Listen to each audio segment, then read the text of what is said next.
Welcome to Beyond the Coverage. I'm Chris Horner. In today's episode, I want to talk about Dwars-Door-Vlaanderen and Tour of Flanders. Tomorrow is the last build-up race before we get into Tour of Flanders. And when we're talking about teams like Visma-Lease bike, Lidl-Trek, and we talk about Albacete de Koenig, these three teams are going to highlight tomorrow's Dwars-Door-Vlaanderen, and certainly they're going to highlight at Tour of Flanders along with UAE Team Emirates at the latter of the races. Now, when we're talking about tomorrow's Dwars-Door-Vlaanderen and you look over at Visma-Lease bike, I think all of the pressure is on the shoulders of the young American Jorgenson. And what do I mean by that? Well, we go back to Omloop and Kern-Brussels-Kern, the beginning of the classic seasons. I told you guys in the butterfly effect, Jorgenson, the American rider, was too aggressive. He was attacking too often, and he didn't understand what kind of team he was dealing with around him with Visma-Lease bike. When you have a team that's underpowered, the stronger rider on the team, if he's not the classic specialist like a Mads Pedersen, then we know that Jorgenson cannot win in a sprint because he doesn't have that speed. Most likely, he's not going to win in a small breakaway because you're going to have somebody of some kind of speed in their legs going to the line. And they're not going to give the leash, a long leash, to Matteo Jorgenson to go up the road. So he's not going to get away like we saw at Dwars-Door-Vlaanderen last year where it was him and Thijs Benoot, and they just had the odds and the numbers to be able to play a tactical game in that break after big-time sprinters like Mads Pedersen and Wout van Aert, their teammate, crashed at Dwars-Door-Vlaanderen.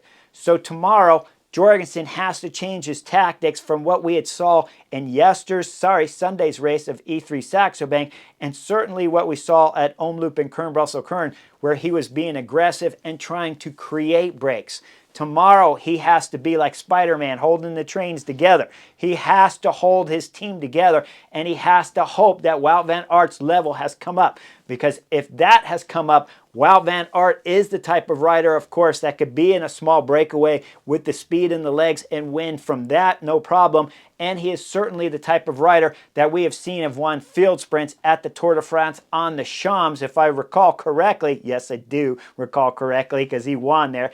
And so we know he's a pure sprinter. He can be a pure sprinter and he can be a classic guy. So Jorgenson's main role is holding the team all together. When the attacks are going up the road, Jorgenson has to follow the attacks so that Visma-Lease bike are represented in that group with a threat on winning Dwars-Door-Vlaanderen. He can sit in that group, he can work softly, and then of course he can try to attack with fresh legs while the break has the right numbers, and possibly you have a Philipsen in that group, but he does not have the teammates to cover the break, and there's a tactical maneuvers happening, and then Jorgenson can win. But he cannot be the guy creating the breaks all the time. When you're creating the breaks, whatever number of attacks that you see Jorgenson doing at Omloop and Kern-Brussels-Kern when he's trying to create the breakaway, you can basically double that number, if not triple it, in terms of how many attacks he can follow instead of the rider trying to make that break. It's much easier to follow,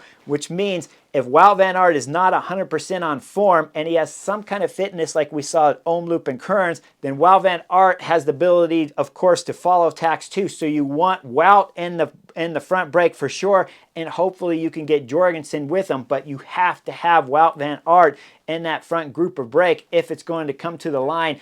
And if we see Albacete de Koenig with numbers in the break, like a Jasper Philipsen with a few teammates that's capable of controlling it, or even worse, with a Tim Miller from Pseudo Quickstep, and he's got teammates in there that control a fairly large break into the line, there's no way for the American Jorgenson to be able to win the race. It has to be a small number of 4, 5, 6 riders, and they can't have teammates where Jorgenson can possibly play a tactical game. But even then, if he was to jump away, if he's got anybody with speed on his legs, he's not going to win the sprint. So if he can cover a ton of attacks for Wout van Aert so that he can cover the right move and be in the right attack, Jorgenson has to kill everything. Wout van Aert has to get in the move, and then maybe Jorgenson could either already be there or come across to the move to help Wout van Aert to bring it down to something that's more manageable for Wout van Aert to be able to win the race. So when we look at Visma-Lease bike, they're in trouble still starting Dwars-Door-Vlaanderen.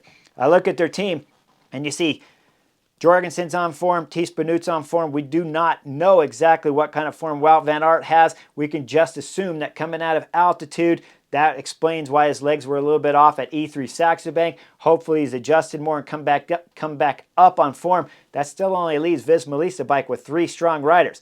We started looking at Dylan Van Barley. He didn't make the final split in the race on Sunday at E3 Saxo Bank, so his form's not up to what we are used to seeing in years past. And we look at the rest of the team, they're support riders. When we start looking at Eduardo Affini, he's a support rider. Perstrand, same thing, support rider to look after Wout. That team has to get into the crunch of the race, the real deep part of the race, and make sure that Wout's fresh, make sure that Jorgenson's fresh, Thies Benoot's fresh, and then Thies Benoot and Jorgenson have to cover attacks that Wout van Aert cannot cover. If they're not covering attacks, they have to make sure that they put Wout van Aert into the perfect position to start every one of the bergs near the finish of the race so that Wout van Aert could put himself in the attacks.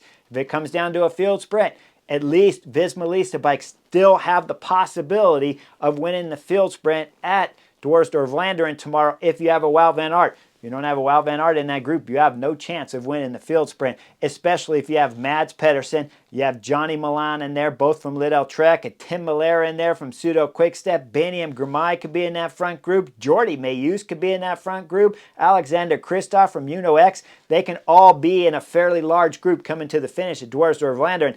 And if Visma-Lease bike do not have the big guy on some kind of fitness, well, they have no chance of winning the sprint because it's not going to come from Thies Benoot and it's not going to come from the American rider Jorgenson. So the American rider has to be the main rider on Visma-Lease bike to hold everything together and help put Wout van Aert into the correct position or help put Wout van Aert into the front brake. He has to do it, otherwise Visma-Lease bike will get behind the 8 ball again, and it'll look just like we saw at E3 Saxo Bank, Kern Brussels Kerns, or Omloop Het Nieuwsblom, where they are always missing the move behind the 8 ball, and then they have no shot at winning. Now, one other thing I want to point out here at E3 Saxo Bank for Visma-Lease bike, this is their Tour of Flanders squad. So if they can't get it together on the practice run here at Dwars-Door-Vlaanderen, you got to believe they're in trouble when it comes to Tour of Flanders, the first and next big monument classic up here in Belgium. It's massive. All of the Belgium eyes right now are turning to Wout van Aert to whether or not if the big guy can find form and come into Dwars-Door-Vlaanderen to be able to battle one Matthew van der Poel, one Tadej Pogacar, and one Mads Pedersen that looks like he's on flying form after E3 Saxo Bank. So like and subscribe. I'll see you guys for Dwars-Door-Vlaanderen on the Butterfly Effect.